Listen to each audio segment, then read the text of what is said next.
Broadway ਤੁਹਾਡੇ ਵਿਦੇਸ਼ ਜਾਣ ਦੇ ਸੁਪਨਿਆਂ ਨੂੰ ਦੇਵੇਗਾ ਹਕੀਕਤ ਦੀ ਉਡਾਨ। नमस्कार दोस्तों, मैं अमरशीद ब्रॉडवे इमिग्रेशन सर्विसेज से। कनाडा को लेके कितना टाइम बिफोर बायोमेट्रिक्स लग रहा है और आफ्टर बायोमेट्रिक्स लग रहा है, तो क्या रिजल्ट टाइम है आपका बायोमेट्रिक के बाद स्टैंपिंग को लेके, ये सारा इस शो में बताऊंगा। क्या सिनारियो चल रहा है वो आप सबको पता है कि इस समय जो ट्रेंड्स हैं वो ज्यादातर नेगेटिव आ रहे हैं, खासकर कॉमर्स और आर्ट्स वाले स्टूडेंट्स के लिए ये बहुत ज्यादा नेगेटिव आ रहे हैं। तो इसी तरह से आपका अफेक्ट भी है। बायोमेट्रिक्स की अपॉइंटमेंट तकरीबन 8 या 10 दिन बाद की मिल रही है जब आप अपनी फाइल को लॉन्च कर रहे हो काफी केसेस में।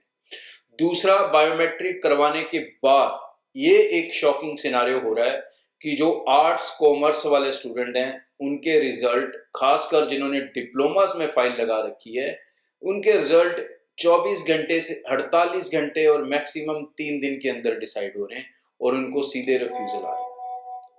अब ये चीज आप लोगों को समझ लेनी चाहिए कि ये डिप्लोमास के रिफ्यूजल हैं, आर्ट्स कॉमर्स वालों के रिफ्यूजल हैं, और ये 3 से 4 दिन में डिसाइड हो रहे हैं 70% केसेस के अंदर। मेडिकल, नॉन मेडिकल स्टूडेंट्स और जो बच्चे बैचलर डिग्री प्रोग्राम्स में हैं, इनके प्रोसेस टाइम जो एवरेजली चल रहा है वो 20 से लेके 30 दिन का प्रोसेस टाइम चल रहा है। इनके अंदर वीजा आने की उम्मीद है, ऐसा नहीं है कि इनके अंदर रिजेक्शन नहीं आ रहा, इनके अंदर भी रिजेक्शन आ रहा है, बट कहीं ना कहीं ये सिग्निफाई करता है, ये क्लैरिफाई करता है कि डिप्लोमा आर्ट्स कॉमर्स सीधा रिजेक्ट हो रहा है, क्योंकि जो इन्होंने लिस्ट बनाई थी उसके अंदर इन दोनों को डिप्लोमा एक भी नहीं दिया था।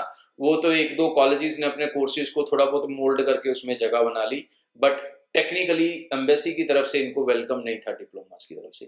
इसीलिए जब भी वो डिप्लोमा में लगी हुई फाइल कॉमर्स आर्ट्स वाले की देख रहे हैं तो भाई उसको सीधा रिजेक्ट कर रहे हैं। लेकिन यही स्टूडेंट जब बैचलर डिग्री में अप्लाई कर रहे हैं या मेडिकल नॉन मेडिकल वाले स्टूडेंट्स जो हैं वो डिप्लोमास में अप्लाई कर रहे हैं, तो उनके प्रोसेस टाइम ज्यादा लग रहा है। उनकी मेरे ख्याल से पूरी फाइल एवेल्युएशन हो रही है, फाइल वैल्यूएशन होने के बाद ही उनको उनका डिसीजन दिया जा रहा है। उसके बाद भी जो डिसीजन में आ रहा है वो मैक्सिमम जो नॉन मेडिकल मेडिकल हैं वो पॉजिटिव रिसीव कर रहे हैं।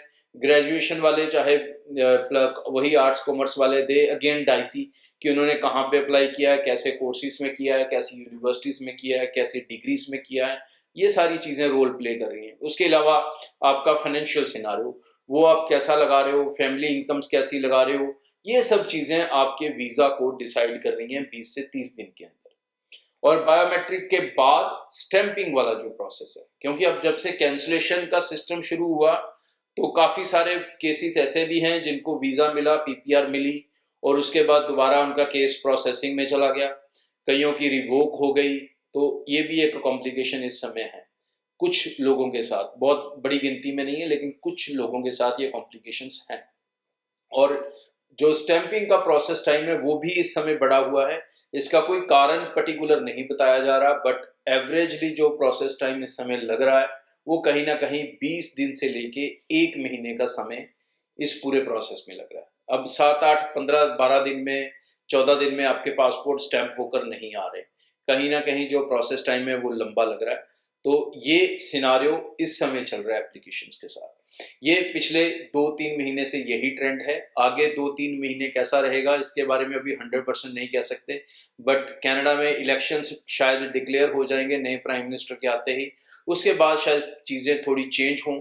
सितंबर में अपने नंबर्स पूरे करने के लिए कहीं ना कहीं आईआरसीसी शायद रिलैक्स्ड हो, बट रिलैक्स्ड होने का मतलब ये कभी भी नहीं होने वाला है कि वो आपके केस के साथ कॉम्प्रोमाइज करने वाले हैं या आर्ट्स कॉमर्स वालों को डिप्लोमास के अंदर कोई वीजास देने वाले हैं। उसके ऊपर तो वो बहुत ज्यादा रिजिड चल रहे हैं। 90% बच्चे आर्ट्स कॉमर्स वाले हैं जिन्होंने कॉन्स्टेगा कॉलेज का सप्लाई चेन मैनेजमेंट अप्लाई किया और रिफ्यूजल पे रिफ्यूजल उस पर आ रही है, और दूसरे कुछ बच्चों ने कोर्सेज सोशल केयर वर्क के डिप्लोमे में अप्लाई किया। Same scenario is with them also. तो भाई जब तक आप अच्छी क्वालिफिकेशन के लिए कनाडा में कदम नहीं रखोगे, कनाडा आपको वेलकम नहीं कहने वाला है। ये चीज उन्होंने बहुत क्लियरली बोल दी है, लेकिन आप अपने जाने का तरीका नहीं बदल रहे, एजेंट अपनी ट्राइयां मारने का तरीका नहीं बदल रहा। तो भाई जब तक आप लोग ये प्रोसेस नहीं समझोगे, ये सिचुएशन शायद ऐसे ही रहने वाली है।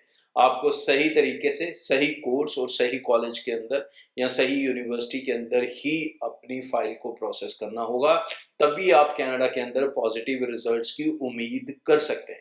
उसके अलावा अपनी 1 साल की फीस दें, जीआईसी जरूर करें, सेकंड ईयर की फीस जरूर दिखाएं और अपनी फैमिली इनकम मिनिमम 10 से 12 लाख जरूर लेकर चलें, इसमें कोई कताई ना बरतें। आगे भी इस चैनल के जरिए रेगुलर अपडेट आपसे शेयर करूंगा।